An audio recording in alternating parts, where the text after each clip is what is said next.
Saludos cordiales, mi nombre es Mayoslin Chirinos. Estudio licenciatura de Psicología en la Universidad de Yacambú. En esta oportunidad voy a hablarles sobre el trastorno de ansiedad generalizada.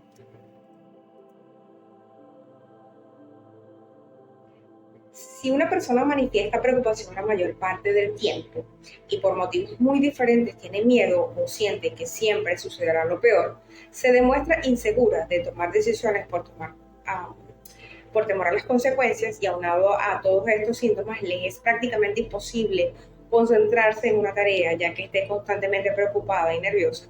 Es muy probable que esté sufriendo trastorno de ansiedad generalizada, lo cual se determinaría con la evaluación de un profesional de la salud mental. La ansiedad es algo común, incluso es necesario en nuestras vidas. Todos nos preocupamos por temas como la salud, problemas de dinero, familiares. Sin embargo, las personas con trastorno de ansiedad generalizada sufren preocupación y ansiedad excesiva y extensiva sobre cualquier evento del día, incluso cuando hay poca o ninguna razón para estar preocupado. De hecho, este es uno de los trastornos de ansiedad con los síntomas más molestos e incapacitantes, ya que aparecen en muchas situaciones diferentes. ¿Cómo podemos identificar este problema? ¿Cuáles son las señales y los síntomas del trastorno de ansiedad generalizada? Pues lo normal es que este trastorno se desarrolle lentamente durante la adolescencia o la adultez temprana. Y algunos de sus síntomas más habituales son preocupación o ansiedad constante y exagerada por cualquier cosa, aunque no haya motivos reales ni aparentes. Percibir situaciones y acontecimientos como amenazantes, incluso cuando no lo son.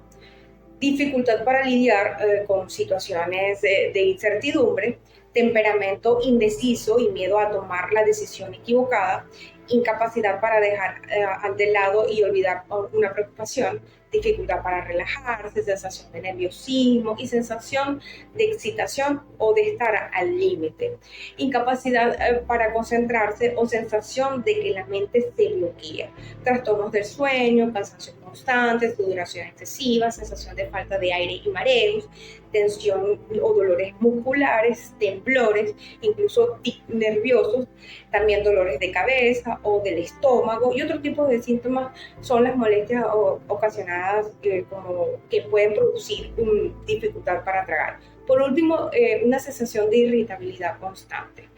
El correcto diagnóstico del trastorno de ansiedad generalizada vendría argumentado por la persistencia de dichos síntomas durante un mínimo de 6 meses seguidos.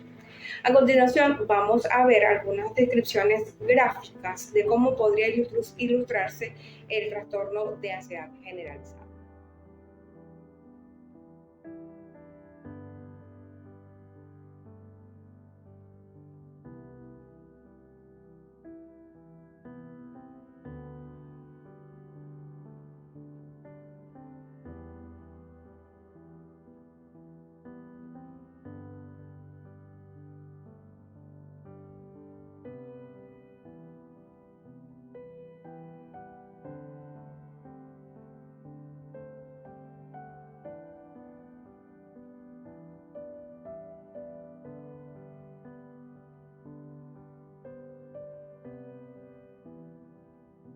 El trastorno de ansiedad generalizada, igual que en otros trastornos, interviene una vulnerabilidad biológica junto a otros psicológica. Pues es posible que haya una hipersensibilidad neurobiológica al estrés genéticamente determinado.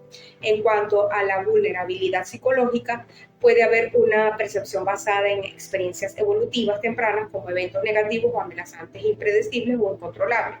Ante la ocurrencia de eventos problemáticos, las personas con trastorno de ansiedad generalizada responden con preocupación y ansiedad de sentirse incapaces de afrontar la situación. La sensación de falta de apoyo social y de desamparo también es característica de estas personas. Dicha vulnerabilidad ha podido surgir a partir de experiencias traumáticos sufridos durante la infancia, por ejemplo, eventos como enfermedades, muertes de familiares cercanos, agresiones físicas o sexuales, conflictos familiares, entre otros tipos de educación de los seres queridos, provocando una vulnerabilidad psicológica, como por ejemplo cuando hay demasiadas exigencias por parte de los padres, perfeccionismo, independencia y falta de asertividad con respecto a la negligencia en la educación, como por ejemplo padres también sobreprotectores, muy exigentes y ansiosos, y en consecuencia las personas vulnerables presentan una falta de habilidad para manejar diversas situaciones problemáticas o dificultades para aplicar dichas habilidades.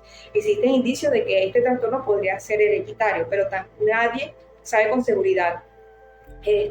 Pues los investigadores han descubierto que hay varias partes del cerebro, así como procesos biológicos que desempeñan un papel clave en el miedo y la ansiedad.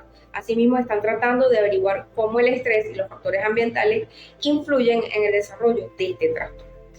Estadísticas nacionales. La Sociedad Venezolana de Psiquiatría, tanto como la Federación de Psicólogos de Venezuela, registraron que los principales motivos de consulta durante el año y medio de pandemia se asocian a depresión, ansiedad, ataques de ira, estrés crónico y trastornos de sueño, e irían en aumento por la indebida atención a estas patologías y la falta de tratamiento adecuado, desencadenando riesgos de suicidio de aproximadamente 23.000 personas, las cuales intentaron suicidarse solo en el 2020. Desde el 2015 hasta el 2021 se registraron 9.630 personas que se quitaron la vida. Se documentan 2.173 muertes por suicidio en el 2022, lo que representa un promedio de 7,7% de habitantes por cada 100.000. Para el 2023 se registra que la mayor población que ha intentado suicidarse se trata de adolescentes y de adultos mayores. El presidente del Instituto de Previsión Social, de psicólogo y presbi, Aaron Espinosa, quien también explicó que las amenazas de suicidio se agravan por el estilo de vida, pues la situación de Venezuela en materia de salud mental se ha visto agravada como consecuencia de la crisis migratoria y los problemas económicos. En marzo de 2023, el Observatorio Social Humanitario alertó que los suicidios están motivados por problemas emocionales, así como también limitaciones económicas, vuelos migratorios, enfermedades crónicas y situaciones adversas en la cotidianidad. Se estima que 264 millones de adultos en todo el mundo padecen de ansiedad. Esta base viene de la Organización Mundial de la Salud en 2017. De estos adultos, 179 millones eran mujeres, el 63%, y 105 millones eran hombres, el 37%. La prevalencia de todos los trastornos mentales aumentó en un 50% a nivel mundial, de 416 millones a 615 millones entre 1990 y 2013, también fuente de Organización Mundial de la Salud en 2017. Los factores que intervienen en su aparición y permanencia, ya sean biológicos, ambientales, sociales o culturales, son: comenzamos con las causas biológicas de los trastornos de ansiedad. Estos incluyen aspectos neuroquímicos y de actividad cerebral, también aspectos genéticos. Además, también pueden estar en relación con problemas médicos, otros trastornos psiquiátricos y el consumo de alcohol o sustancias. En lo referente a los aspectos neuroquímicos, son 3 neurotransmisores que estarían implicados en el desarrollo de la ansiedad: la serotonina, la norepinefrina y el ácido gamma-aminobutírico. La serotonina desempeña un papel importante en la regulación del estado de ánimo, la agresión, el control de los impulsos, el sueño, el apetito, la temperatura corporal y la percepción del dolor. El mecanismo de acción de un grupo de medicamentos utilizados para tratar los trastornos de ansiedad es el aumento del nivel de serotonina, mejorando la neurotransmisión de determinados mensajes. Por su parte, la noradrenalina participa en la respuesta de lucha o huida frente a las situaciones percibidas como de peligro y en regulación del sueño, el estado de ánimo y la tensión arterial. El estrés agudo aumenta la liberación de noradrenalina y en los trastornos de pánico parece estar mal regulado el sistema que controla la liberación de ese neurotransmisor. El GABA ayuda a inducir la relajación y el sueño, a evitar la sobreexcitación. Las benzodiazepinas potencian su actividad. Un trastorno de ansiedad puede desencadenarse como una respuesta al estrés ambiental. Por ejemplo, ante la ruptura de una relación importante o la exposición a un desastre que amenace la vida de una persona. El trastorno de ansiedad aparece cuando la respuesta es al estrés o desproporcionada, cuando la persona se ve desbordada por los acontecimientos. Por ejemplo, algunas personas encuentran estimulante hablar en público, otras en cambio temen hacerlo. Y ante tales situaciones experimentan ansiedad, miedo, sudoración, temblores y aumento de la frecuencia cardíaca. Puede incluso llegar a evitar hablar en un pequeño grupo. Por lo general, el trastorno de ansiedad social comienza durante la infancia tardía y puede parecer que la persona tiene una timidez extrema o que evita situaciones o interacciones sociales. El trastorno ocurre con más frecuencia en mujeres que en hombres, y esta diferencia de género es más pronunciada en adolescentes y adultos jóvenes. Sin tratamiento, el trastorno de ansiedad social puede durar muchos años o incluso toda la vida. En los adolescentes, los tratamientos más eficaces para los trastornos de ansiedad son terapia cognitiva conductual, las iniciales son TCC, y medicamentos antidepresivos, inhibidores selectivos de la recaptación de serotonina.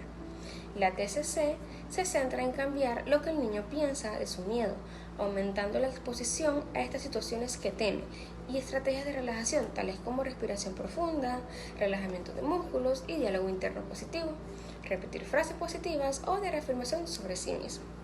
La terapia de disposición es un tipo de TCC que se enfoca en presentar más oportunidades de enfrentar los objetos o las actividades que provocan temor. Y SRS, los inhibidores selectivos de la recaptación de serotonina. Antidepresivos recetados con frecuencia son el medicamento más común para tratar los trastornos de ansiedad en los niños. Los estudios han descubierto que una combinación de TCC y medicamentos por 12 semanas produce una respuesta positiva en el 80% de las personas con trastornos de ansiedad. De hecho, 65% de esos niños no presentaban o tenían muy pocos síntomas después de las 12 semanas con tratamiento. Con la TCC solamente 60% tenían respuestas positivas y cerca de 35% de esos niños sin síntomas de ansiedad o muy pocos. Sin embargo, es importante señalar que los medicamentos ISRS también pueden ser administrados de forma segura y pueden ser una parte importante del tratamiento del trastorno de ansiedad de un niño. Como en el caso de cualquier trastorno de ansiedad, todo lo que ayude al bienestar general es una parte importante del tratamiento de trastorno de ansiedad. Los patrones regulares del sueño, ejercicio, meditación, aplicación, yoga pueden servir. Sin embargo, estas medidas no pueden sustituir por ninguna manera a las TCC o a los medicamentos. En cuanto a un adulto joven, al tomar en cuenta el PAE como una herramienta o medio por el cual genere bienestar en la persona. Además, hay que tomar en cuenta intervenciones derivadas de evidencia científica que ofrece la literatura y que éstas sean de calidad. Claro, ejemplo de ello, las GPS. Las intervenciones de enfermería deben ir enfocadas al autocontrol de las emociones, terapias conductuales, de relajación y sobre todo el apoyo de la familia mediante actividades encaminadas a elevar el autoestima, fomentar el descanso, integración de la familia y fomento de actividades que distraigan de posibles lapsos de ansiedad. PAE significa el proceso de enfermero, también denominado proceso de enfermería o proceso de atención de enfermería. Este es un método sistemático que brinda cuidados humanistas eficientes, centrado en el logro de resultados esperados, apoyándose con un modelo científico realizado por un profesional de enfermería, GCP, grupo de los cuales entre sus miembros se produce una activación de la conducta paranoide como consecuencia de un contagio colectivo y recíproco de dicha conducta.